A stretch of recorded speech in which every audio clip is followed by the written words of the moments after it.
ایک دن سرکار مدینہ صلی اللہ تعالی علیہ وبارک وسلم چند صحابہ علیہم الرضوان کے ہمراہ بازار تشریف لے گئے اور وہاں کوئی چیز آپ نے خرید فرمائی اور اٹھا کر آپ چلنے لگے تو ایک صحابی رضی اللہ تعالیٰ عنہ نے بڑے ادب سے عرض کیا یا رسول اللہ صلی اللہ علیہ وسلم آپ مجھے عطا فرما دیں میں اٹھا کر چلتا ہوں.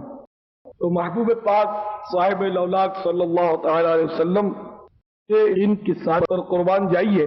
آپ نے ارشاد فرمایا نہیں، جس کی چیز ہے اسی کے لیے اسے اٹھانا بہتر ہے. تو اپنا سامان ہمارے آقا صلی اللہ علیہ وسلم خود اٹھانا پسند فرماتے تھے. یہ کیمیا سعادت میں حدیث ہے جو ابھی میں نے سنائی آپ کو. بہرحال اپنا اسباب جو تھا، اپنا سامان تھا، اپنی اشیاء تھی، وہ ہمارے آقا صلی اللہ تعالی علیہ وسلم اپنے ہاتھوں میں اپنے دستے مبارک پر یا اپنے شانہ اقدس پر اٹھانا پسند کرتے. یہ ان کی ساری عظیم الشان مثال ہے. ورنہ کوئی معمولی سا 2 ٹکے کا آدمی ہوتا ہے، اگر اس کے خوشامد خور اس کے ساتھ ہوں تو وہ ایک تنکا بھی اٹھانا پسند نہیں کرے گا. وہ شرمائے گا کہ میری پوزیشن میں فرق آ جائے گا، میرا امپریشن غلط پڑ جائے گا.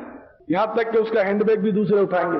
ایک مطلب یعنی آج کل کا انداز جو ہے. لیکن ہمارے آقا مدنی مصطفیٰ صلی اللہ تعالی علیہ وسلم کی ان کی سال پر قربان جائیے کہ آپ اپنے اسباب کو، اپنی چیزوں کو خود اٹھانا پسند کرتے تھے.